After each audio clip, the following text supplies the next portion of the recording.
তুমি বাংলাদেশি পেটের সন্তান বাংলাদেশি শুভেন্দু, শুনে নাও, 14 ফেব্রুয়ারির পর পূর্ব মেদিনীপুর জেলার মানুষ তোমাকে শান্তি কুঞ্জ থেকে বের করে ইঞ্চি ইঞ্চি তোমার কাছ থেকে একটা একটা প্রশ্নের জবাব নেবে। আমরা কসম খেয়েছি, আমরা মাথায় কাফন বেঁধে নিয়েছি। 14 ফেব্রুয়ারির পরে আমাদের একটা বৈধ ভোটারকে যদি অবৈধ বানানো হয়, আমাদের ছাতি পেতে দেবো, দেখে নেব ওদের গুলিতে কতটা জোর। আর আমাদের ইমানি ছাতি আর ইন্ডিয়ান ভারতবর্ষের ভক্ত নাগরিকের ছাতির জোর বেশি না ওদের বন্দুকের নলের জোর বেশি, সেদিন আমরা বুঝিয়ে দেব। এই বড় বড় বিল্ডিংগুলো দেখতে পাচ্ছেন, জানি না এইগুলো বিল্ডিং আস্ত থাকবে কিনা। জনগণের রোষ এমন বাড়ছে, এই বিল্ডিংগুলো আস্ত থাকবে কিনা আমরা জানি না। আমরা চাইবো শান্তি শৃঙ্খলার সঙ্গে আন্দোলনকে এগিয়ে নিয়ে যেতে, কিন্তু 14 ফেব্রুয়ারির পর যদি দেখা যায় 1,25,00,000 বৈধ নাগরিককে বাদ দেওয়া হয়েছে, আমার মনে হয় পশ্চিমবাংলা নয় ভারতবর্ষে আগুন জ্বললেও জ্বলতে পারে। তখন তার জন্য দায়ী হবে ইলেকশন কমিশন, বিজেপি সরকার এবং পশ্চিমবাংলার মাননীয়ও দায়ী হবে। ইলেকশন কমিশনের কি অধিকার আছে একটা সিটিজেনকে, ইন্ডিয়ান সিটিজেনকে নট ইন্ডিয়ান সিটিজেন বানাবে? এটা কোন স্বার্থে, কার স্বার্থে? এটা এনআরসি হচ্ছে কলমে। 14 ফেব্রুয়ারির পর কার কত দফা কাগজ আছে আমরা দেখে নেব। শুভেন্দু অধিকারীর কথাকে মানে বাস্তবায়ন করার জন্য ইলেকশন কমিশন তার কথায় কিভাবে 1,25,00,000 মানুষকে বেনাগরিক করা যায় তার পুরো নীল নকশা তৈরি করে ইআরওকে সঙ্গে নিয়ে লজিক্যাল ডিসক্রিপেন্সির নামে সামান্য ছোট ছোট ভুলগুলোকে কেন্দ্র করে মানুষের তার বেঁচে থাকার অধিকার, তার নাগরিকত্ব যেভাবে ছিনিয়ে নেওয়া হচ্ছে, এর জন্য আমাদের প্রতিবাদ চলছে। 14 ফেব্রুয়ারির পর গোটা পশ্চিম বাংলায় যে আগুন লাগিয়ে দিয়েছে, এই আগুনে এই শুভেন্দু অধিকারী জ্বলবে, জ্ঞানেশ কুমার জ্বলবে, অমিত শাহ জ্বলবে, নরেন্দ্র মোদী জ্বলবে। আজকে পূর্ব মেদিনীপুর জেলার প্রাণ কেন্দ্র ডিএম অফিসে হাজার হাজার মানুষদেরকে সঙ্গে নিয়ে আমরা ডিএম ঘেরাও অভিযানে আজকে আমরা এখানে উপস্থিত হয়েছি। আমাদের বক্তব্য SIR গত দিনগুলিতেও হয়েছে, তখন এস যোগ ছিল না, তখন ছিল IR ইন্টেন্সিভ রিভিশন। কিন্তু SIR সংবিধানে, ভারতবর্ষের আইনে, ভারতবর্ষের ডিকশনারিতেই সর্বপ্রথম SIR, এ ডিকশনারিতেও খুঁজে পাওয়া যায় না। স্পেশাল ইন্টেন্সিভ রিভিশন, স্পেশাল শব্দের অর্থ হলো স্পেশালভাবে ষড়যন্ত্র করে আদিবাসী, সংখ্যালঘু সম্প্রদায়ের, SC ST OBC, খেটে খাওয়া গরিব মানুষদেরকে তাদের মানে বৈধ ভোটাধিকার ছিনিয়ে নিয়ে তাদেরকে দেশের গোলাম সাজানো, দাস সাজানো, এটা মনুবাদী, ব্রাহ্মণ্যবাদী, কর্পোরেটরবাদী, ফ্যাসিস্টবাদী মোদি, অমিত শাহ এটা গভীর ষড়যন্ত্র। আর সেই ষড়যন্ত্রকে কামিয়াব করার জন্য, সেই ষড়যন্ত্রকে বাস্তবায়ন করার জন্য ভারতবর্ষের নিরপেক্ষ সংগঠন নামে পরিচিত ইলেকশন কমিশন, বর্তমানে তথাকথিত ইলেকশন কমিশন, এই ইলেকশন কমিশন গরিব মানুষদেরকে বেনাগরিক বানাতে চায়, তাদেরকে রোহিঙ্গা তাকমা দিয়ে, বাংলাদেশি তাকমা দিয়ে তাদেরকে দেশের গোলাম বানিয়ে রাখতে চায়। আজকে আমাদের বক্তব্য ডিএম সাহেবের কাছে, আমাদের পূর্ব মেদিনীপুর জেলায় যে মানুষটি বলছে পশ্চিম বাংলা থেকে 1,25,00,000 বাংলাদেশি আর রোহিঙ্গাদেরকে বাংলাদেশে পাঠিয়ে দেবো, মায়ানমারে পাঠিয়ে দেব, SIR শুরু হওয়ার 4 মাস আগে বলেছিল।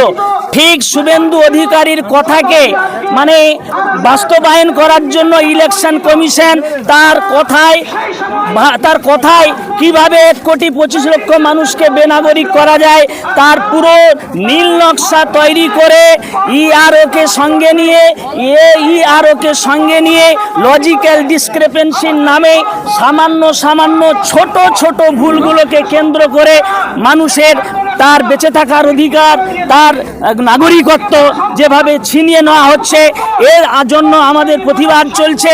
14ই ফেব্রুয়ারির পর গোটা পশ্চিম বাংলায় যে আগুন লাগিয়ে দিয়েছে, এই আগুন কিন্তু এই আগুনে এই শুভেন্দু অধিকারী জ্বলবে, জ্ঞানেশ কুমার জ্বলবে, অমিত শাহ জ্বলবে, নরেন্দ্র মোদী জ্বলবে এবং RSS এর সমস্ত শাখা সংগঠনগুলি ওই আগুনে জ্বলবে।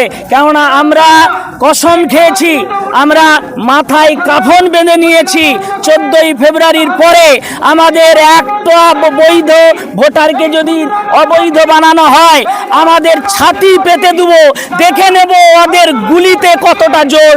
আর আমাদের ইমানি ছাতি আর ইন্ডিয়ান ভারতবর্ষের ভক্ত নাগরিকের ছাতির জোর বেশি না ওদের বন্দুকের নলের জোর বেশি, সেদিন আমরা বুঝিয়ে দেব। আমাদের মূলত দাবি হচ্ছে ভোটার কার্ড, আধার কার্ডের নিরিখে স্পেশাল ইন্টেন্সিভ রিভিশন কমপ্লিট হোক, অন্য কোনো কাগজ আমরা দেখাতে চাই না। আচ্ছা আপনারা বলুন তো, যে মাধ্যমিক সার্টিফিকেট চাওয়া হচ্ছে, গরিব মানুষ স্কুলের ডাবায় উঠে না। জ্যোতি বসুর আমলে নিরক্ষর দূরীকরণ কর্মসূচি হলো, স্বাক্ষর কর্মসূচি হলো, লক্ষ লক্ষ নিরক্ষর মানুষকে স্বাক্ষর অভিযান তৈরি করে স্বাক্ষরিত করার জন্য উপযুক্ত বানানো হলো। এই মানুষগুলি কোথা থেকে আপনার মাধ্যমিক সার্টিফিকেট নিয়ে আসবে? মাধ্যমিক সার্টিফিকেট যদি বৈধ ভোটাধিকারের মানদণ্ড হয়, তাহলে আমি বলবো যে নরেন্দ্র মোদীর এই 11 দফার কাগজ একটাও নেই, তাকে আগে এই 11 দফা কাগজ দিতে হবে, তারপর আমরা 11 দফা কাগজ দেখাবো।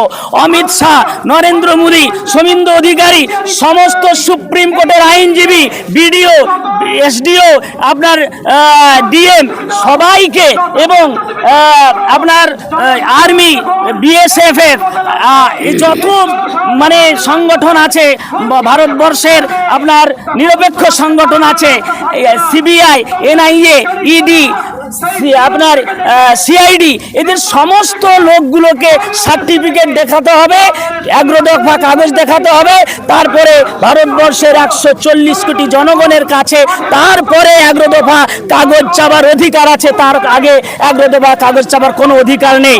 14ই ফেব্রুয়ারির পর কার কত দফা কাগজ আছে আমরা দেখে নেব। আপনারা জেনেছেন সন্দেশখালিতে 7,500 মানুষের নামের পাশে নট ইন্ডিয়ান সিটিজেন বলে লেখা হচ্ছে। ইলেকশন কমিশনের কি অধিকার আছে একটা সিটিজেনকে, ইন্ডিয়ান সিটিজেনকে নট ইন্ডিয়ান সিটিজেন বানাবে? এটা কোন স্বার্থে, কার স্বার্থে? এটা NRC হচ্ছে কলমে। এর জন্য আমাদের আন্দোলন। সুপ্রিম কোর্টের কথা বলছেন, সুপ্রিম কোর্টের আইনজীবীরা ভারতবর্ষ সরকারের সঙ্গে গটাপ করছে। আমরা দেখতে পেয়েছি যে আমাদেরকে ভারতবর্ষের জনগণ যাতে খুব বড় আন্দোলন না করতে পারে, এই জন্য একটা ললিপপ নামক একটা সান্ত্বনা বাক্য সুপ্রিম কোর্ট দিয়ে আবার পিছন দিক থেকে এই বিজেপি সরকারের সঙ্গে গটাপ করে 1,25,00,000 বাঙালিকে বেনাগরিক বানানোর চক্রান্তর সঙ্গে সুপ্রিম কোর্টও জড়িত আছে। সে তো জনগণ করবে। যেভাবে গোটা ভারত পশ্চিম বাংলার জনগণ টকবক করে ফুটছে, এই বড় বড় বিল্ডিংগুলো দেখতে পাচ্ছেন, জানি না এইগুলো বিল্ডিং আস্ত থাকবে কিনা। জনগণের রোষ এমন বাড়ছে, এই বিল্ডিংগুলো আস্ত থাকবে কিনা আমরা জানি না। আমরা চাইবো শান্তি শৃঙ্খলার সঙ্গে আন্দোলনকে এগিয়ে নিয়ে যেতে, কিন্তু 14ই ফেব্রুয়ারির পর যদি দেখা যায় 1,25,00,000 বৈধ নাগরিককে বাদ দেওয়া হয়েছে, আমার মনে হয় পশ্চিম বাংলা নয় ভারতবর্ষে আগুন জ্বললেও জ্বলতে পারে। তখন তার জন্য দায়ী হবে ইলেকশন কমিশন, বিজেপি সরকার এবং পশ্চিম বাংলার মাননীয়ও দায়ী হবে। এই যে হেমন্ত বিশ্ব শর্মা, এ বিশ্ব শর্মা নয়, বিশ্বের জাল্লাদ এবং বিশ্বের সবচাইতে নরখাদ্য জাহান্নামের কুকুর এটা। এই জাহান্নামের কীট এটা।